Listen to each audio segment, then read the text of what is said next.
Hi everyone, my name is Sarah Beth, and I just finished reading Lonesome Dove by Larry McMurtry. This book was published in 1985 and is about 950 pages long. It won the Pulitzer Prize, and I believe there is a TV show that came out in 1989 that follows the events of this book.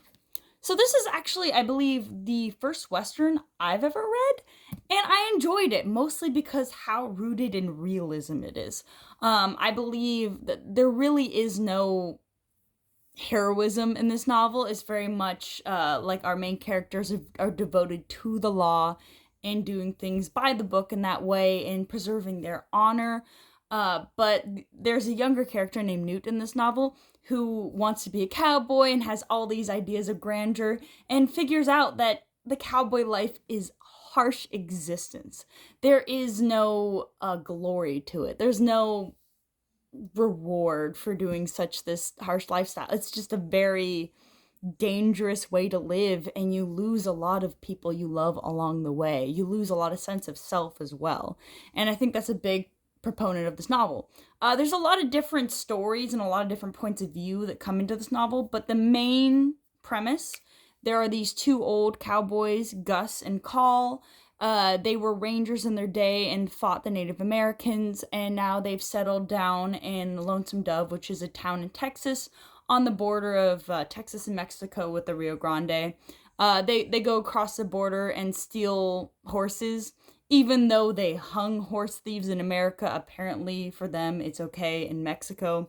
But they do touch upon this, on what it means to follow the law, even if it makes no sense, if you yourself are breaking the law within your own laws, but it doesn't pertain to other people's that you're breaking it against. And essentially one of their old cohorts from the day of rangering, he comes into their lives because he's on the run from shooting somebody, a dentist, in an accidental shooting. And he tells them on what a great country it is up in Montana. And Call, who is this very much work-devoted kind of person, takes it upon himself to start a cattle drive from Texas all the way to Montana, which has never been done before, and it's so that they can be the first ranchers up there and they can finally earn a fortune, even though they have a comfortable lifestyle where they are. Call, which is the other main cowboy, is very much a very talkative, lazy cowboy. He likes to go into the saloons and spend time with ladies of the night. And Call is essentially his opposite, but they have been friends and workers and co-owners for so many years that they have this kind of kinship that goes beyond, I would say, ties of friendship. They're almost family at this point, even though they anger each other so much, and they've tied their futures to each other, even if it has hurt them. There's a lot of themes in this novel that are handled quite interestingly. I think the prose is quite beautiful in its simplicity, because these men, these novels, they are not very well educated. I wouldn't expect one to just start quoting Shakespeare.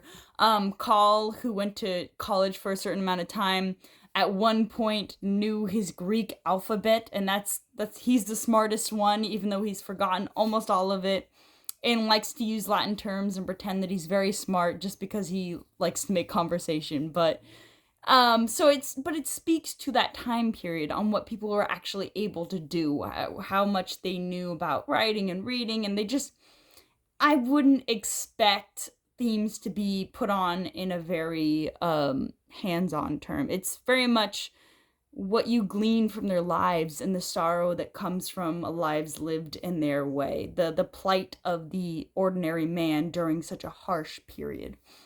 Because I think that what's so nice, even though it's a very long book, there's a lot that's not said that you can kind of glean from the context of the novel, which is where the true sorrow and the true strength lies for me. Because I didn't come in believing that anything, I couldn't predict the plot of the novel, nor could I see how the characters would react to the different strains that were put against them. It's very much just love and loss and unrequited feelings and basically lives wasted. You watch these people waste their lives on adventure, on seeking out the unknown, on basically putting yourself in a place of glory, even if it won't actually reap you the benefits. And I think there's also a lot to be said about familiar relations in this book. I think the most touching scene is the ending. I don't wish to spoil it, but for me, it's very harsh to see not unrequited love, but love unrealized. I think a lot of the women in the novel never actually let themselves feel love because they do not want to give up control of their lives, because women during this period were not able to have much control of their lives. So in order to kind of stave off that controlling entity that a man would put on them, they will leave husbands, or they'll marry somebody that's just really dumb so they can take control, or just have a woman of the night kind of position. And I think that it's very sad to see those are the kind of lengths during that period that somebody would have to go to in order to grab a hold of the reins of their own life. And something I can say about this novel is it's just very sad, but I enjoyed it. Personally, I would recommend this read. I do think it might be a little bit slow for some people's taste.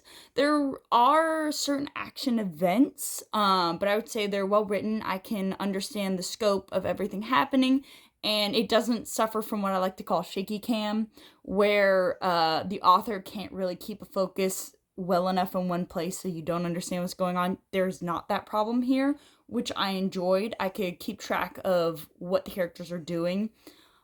Very high stakes for me because there is life and death on the plains, and I liked how the author understood what the Wild West was actually like. He was not afraid to kill off characters because that's how it was during that period. I mean, this is the kind of life that people held where they really didn't live past 35.